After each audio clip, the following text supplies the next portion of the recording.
Hello everyone. मैं हूं doctor ममता राठी। मैं आप सभी का स्वागत करती हूं मेरी YouTube channel doctor Mumtaz educational plex में। Friends, we are studying preference shares के रिडम्पशन को। हमने रिडम्पशन ऑफ प्रिफरेंस शेयर्स के कई सारे प्रॉब्लम्स देख लिए हैं और कई सारी एडजस्टमेंट्स भी देख ली है। आज का प्रॉब्लम स्पेशल है क्योंकि इसमें हमारे पास जो कैश बैलेंस सफिशिएंट नहीं होता है और उसकी वजह से किस तरह से हमें बैंक ओवरड्राफ्ट को अरेंज करना पड़ता है, ये वाली एडजस्टमेंट को हम स्टडी करेंगे। सो फ्रेंड्स, हम लोग आगे बढ़ते हैं हमारी रिडम्पशन ऑफ प्रेफरेंस शेयर्स की इनसफिशिएंट कैश बैलेंस की प्रॉब्लम के साथ।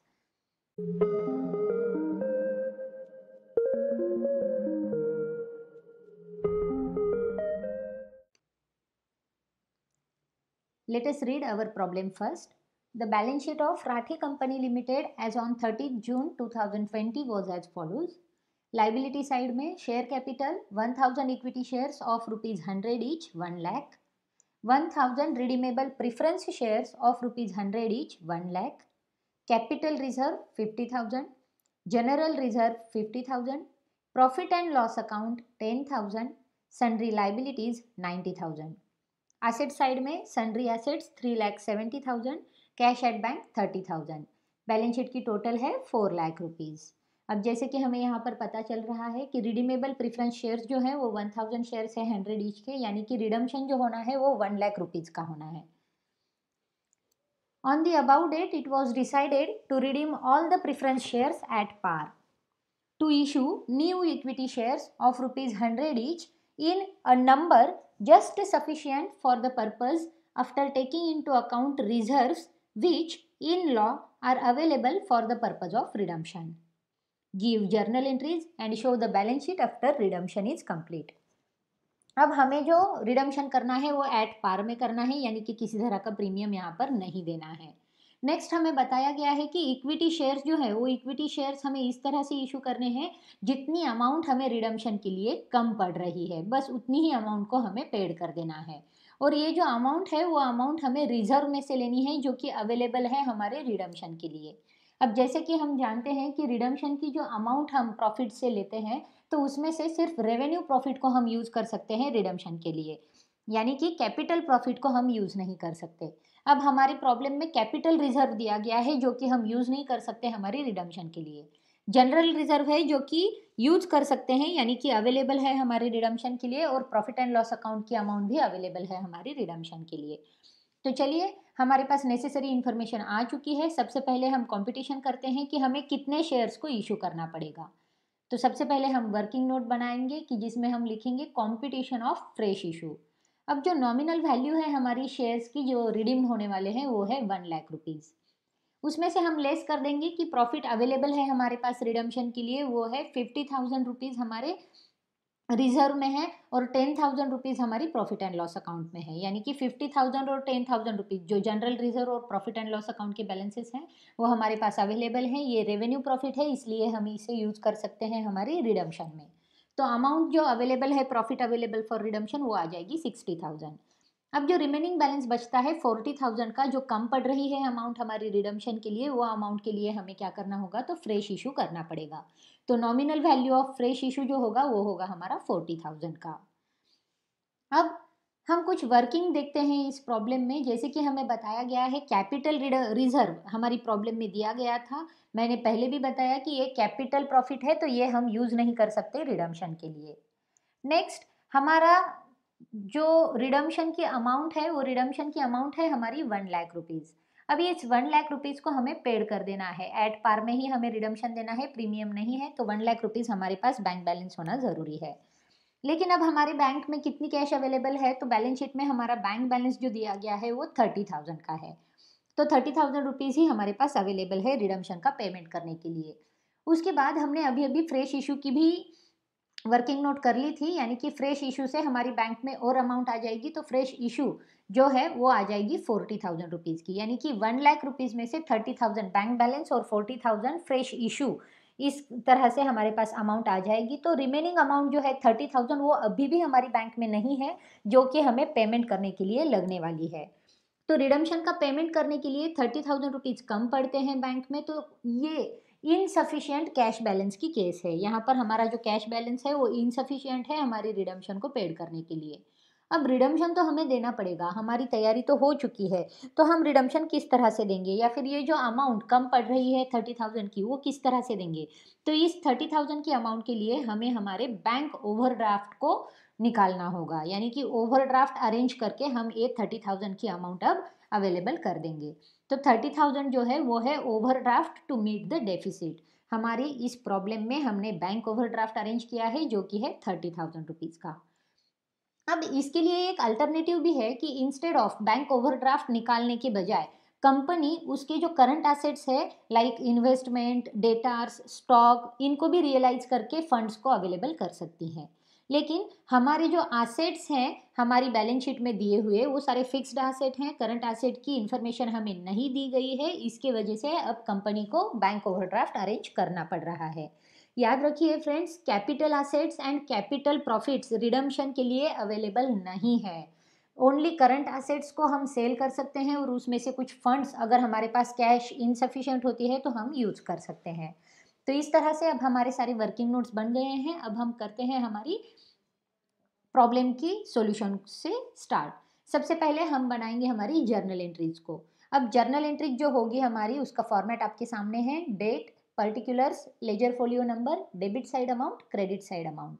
अब जैसे कि हमने बताया है कि हमें फ्रेश इशू भी करना है और आउट ऑफ प्रॉफिट भी अमाउंट यूज करनी है। तो पहली एंट्री होगी हमारी फ्रेश इशू की, जिसकी एंट्री है bank account debit to equity share capital account 90,000 rupees के शेयर्स हमने इशू किए हैं। ये अमाउंट कैसे आई इसकी वर्किंग नोट मैंने अभी अभी आपको बता दी है। Being amount received on equity shares. Next जो एंट्री होगी वो होगी बैंक ओवरड्राफ्ट की, क्योंकि हमें रिडम्पशन करना है और उसके लिए फंड्स हमें अवेलेबल कर देने हैं। 30,000 का डेफिसिट हमारे पास आ रहा है, तो 30,000 रुपीज़ जो है वो हम अरेंज कर रहे हैं हमारी बैंक ओवरड्राफ्ट से।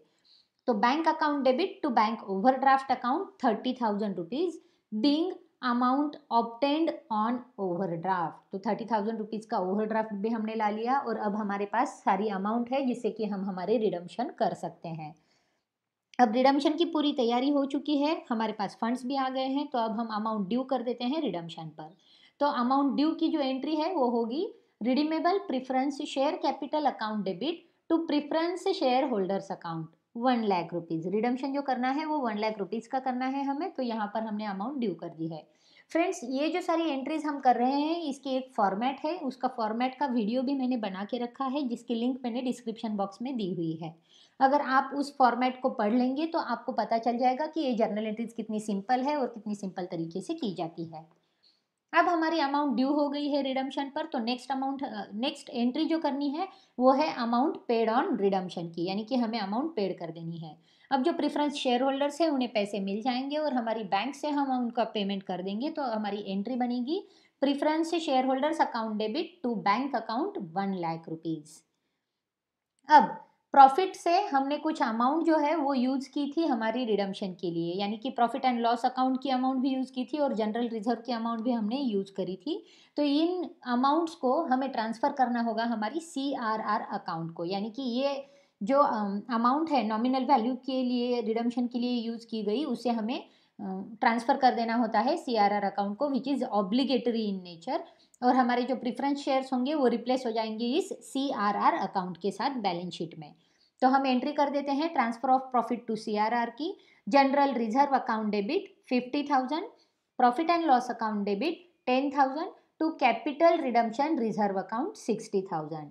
Being nominal value of redemption which is met out of profit is transferred to CRR account। तो इस तरह से जो 60,000 रुपीज़ हमने आउट ऑफ प्रॉफिट यूज़ किए थे उसको हमने ट्रांसफ़र कर दिया है CRR अकाउंट को। बहुत ही आसानी से हमने एंट्रीज कर ली है। पहली एंट्री हो गई हमारी फ्रेश इशू की, देन हमने बैंक ओवरड्राफ्ट को अरेंज कर दिया, फिर हमने अमाउंट ड्यू कर दी रिडम्पशन की, फिर अमाउंट को पेड कर दिया और एट लास्ट हमने हमारा जो प्रॉफिट यूज़ किया था रिडम्पशन के लिए उसे ट्रांसफ़र कर दिया CRR अकाउंट को। तो इस तरह से हमारी जर्नल एंट्रीज बनकर रेडी है और हमारा प्रॉब्लम सॉल्व हो चुका है। अब इसके बाद जो करेंगे वो है हमारा बैलेंस शीट आफ्टर रिडम्पशन। तो balance sheet of Rathi company limited as on liability side amount, asset side amount. अब जैसे कि शेयर कैपिटल हम देख सकते हैं, पहले हमारे पास 1,000 इक्विटी शेयर्स थे, उसके बाद हम लोगों ने 40,000 के शेयर्स को अगेन इशू कर दिया था। ईच शेयर 100 रुपीज़ का है तो 400 शेयर्स हमने इशू कर दिए हैं। तो इन टोटल अब हमारे पास इक्विटी शेयर कैपिटल जो है वो हो जाएगा 1400 equity shares of ₹100 each, 1,40,000 rupees से। अब नेक्स्ट जो था वो था हमारा प्रेफरेंस शेयर का अकाउंट और वो बैलेंस था। अब वो जो अकाउंट है वो रिप्लेस हो जाएगा कैपिटल रिडम्पशन रिजर्व अकाउंट के साथ। तो यहाँ पर आएगा capital redemption reserve account 60,000 rupees. Then आएगा कैपिटल रिजर्व 50,000 जो एज इट इज़ है। उसके बाद जनरल रिजर्व था जिसमें 50,000 का बैलेंस था, वो हमने यूज़ कर दिया है। प्रॉफिट एंड लॉस अकाउंट था जिसमें 10,000 का बैलेंस था, वो भी हमने यूज़ कर दिया है। तो ये दोनों भी अकाउंट ट्रांसफ़र हो चुके हैं CRR अकाउंट में। उसके बाद जो 30,000 का डेफिसिट आया था उसका बैंक ओवरड्राफ्ट हमने अरेंज कर दिया था, तो वो लाइबिलिटी साइड में लिखना ज़रूरी है। लाइबिलिटी साइड में नेक्स्ट हेड आ जाएगा बैंक ओवरड्राफ्ट 30,000 का। सन्ड्री लाइबिलिटीज जो थी वो एज इट इज़ है, उसमें कोई चेंज नहीं है, 90,000 उसे यहीं पर लिख देंगे। सन्ड्री एसेट्स जो है वो है 3,70,000 के। और जैसे कि हम देखते हैं यहाँ पर कैश बैलेंस नहीं दिख रहा है क्योंकि जितना कैश बैलेंस था हमारे पास वो कैश बैलेंस हमने यूज़ कर दिया है। कैश बैलेंस हमारे ओल्ड बैलेंस शीट में सिर्फ 30,000 का था जो कि हमने यूज़ कर दिया, और उसके बाद भी हमारे पास इनसफिशिएंट कैश आई थी, तो उसकी वजह से हमारे पास बैंक ओवरड्राफ्ट आ गया है। तो कैश बैलेंस यहाँ पर नहीं आएगा बल्कि बैंक ओवरड्राफ्ट यहाँ पर हमें देखने मिलता है। तो हम बैलेंस शीट की टोटल कर देते हैं, तो टोटल हमारी टैली हो जाती है बैलेंस शीट 3,70,000 के साथ। तो इसी के साथ हमारी बैलेंस शीट भी बन गई है। हमारे बैंक ओवरड्राफ्ट की एडजस्टमेंट हमने यहाँ पर देख ली है और हमारी प्रॉब्लम को सॉल्व कर दिया है। फ्रेंड्स, आपको ये सारे वीडियोस कैसे लग रहे हैं ये कमेंट बॉक्स में बताना ना भूलिए। साथ ही साथ इन सारे वीडियोस को आपके स्टूडेंट्स के साथ, आपके फ्रेंड्स के साथ और नीडी स्टेक होल्डर्स के पास पहुंचाना ना भूलिए ताकि इन वीडियोस का बेटर यूज़ और बेटर बेनिफिट सबको मिल सके। फ्रेंड्स, हम लोग फिर मिलेंगे रिडम्पशन के नेक्स्ट एडजस्टमेंट के साथ जिसमें हम हमारी नेक्स्ट एडजस्टमेंट को सॉल्व करेंगे और हमारी प्रॉब्लम को भी फिनिश कर देंगे। फ्रेंड्स, अगर आपने मेरी चैनल को सब्सक्राइब नहीं किया है तो मेरी चैनल को सब्सक्राइब ज़रूर करें। हम लोग फिर मिलेंगे। Till then keep watching, keep sharing. Thank you.